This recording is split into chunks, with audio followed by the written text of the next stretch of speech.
Have you ever noticed that AI humans don't seem to know how to walk? You prompt for someone running down the street, and instead of taking actual steps, their legs just kind of shuffle while their body smoothly glides forward like they are on invisible roller skates.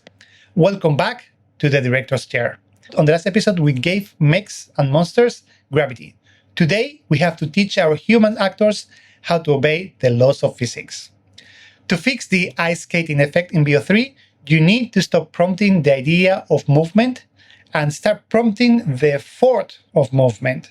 When you type the word walking or running, the AI model references thousands of images of people in mid-stride, but it often forgets that a stride requires the foot to actually hit the ground, bear weight, and push off. To force VO3 to calculate human physics, we use anatomical anchoring. This means describing the specific body parts interacting with the environment. Don't just say running. Say sprinting, arms pumping aggressively, boots kicking up gravel. Don't just say climbing.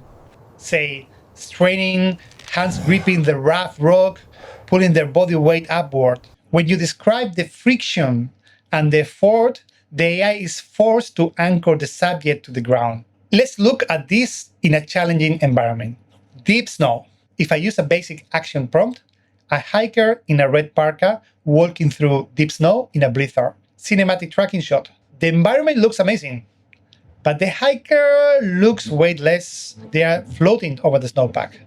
Let's rewrite the action and environment parts of our CS formula using anatomical anchoring and effort.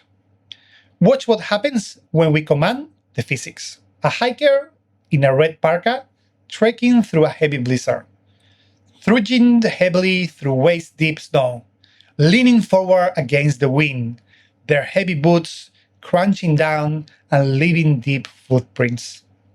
Tracking shot from the side, 50mm lens, high contrast.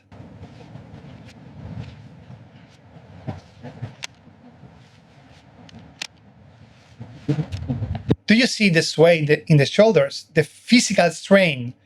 By telling VO3 that the boots are crunching down and the body is leaning against the wind, we introduce friction. We anchor the actor to the earth. Your turn. We are going to make your actor suit. Step 1. Cast a subject. For example, a boxer in a gray suit. Step 2. Give them an environment with a lot of friction. For example, a steep, rainy city staircase. Step 3. Write an action line that uses anatomical anchoring. Describe the effort, the specific limbs moving, and how they interact with the surface. For example, sprinting up the steps, thighs straining, sneakers splashing heavily into the puddles, arms pumping hard. Generate it.